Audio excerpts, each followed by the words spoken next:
Un día especial que hasta el propio Carlos Saura ha querido inmortalizar. Unión por la cultura, por Aragón y por Goya. Esta tarde, el Gobierno de Aragón ha recibido al director del cortometraje en el Museo del Prado. Abrazos y miradas de todos aquellos que han formado parte del documental.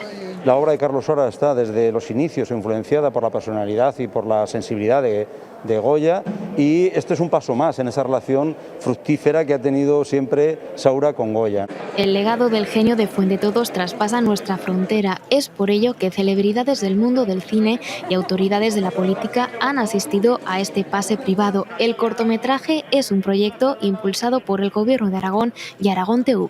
Y ciertamente es un proyecto 100% aragonés, con un equipo aragonés, y esto lo que nos permite es dar una señal clara de que tenemos excelentes profesionales, un tejido fantástico para seguir haciendo palanca en el sector audiovisual y conseguir que este sector crezca en Aragón. El Prado se ha vestido de gala en una tarde llena de cine, de cultura y de la influencia de Goya.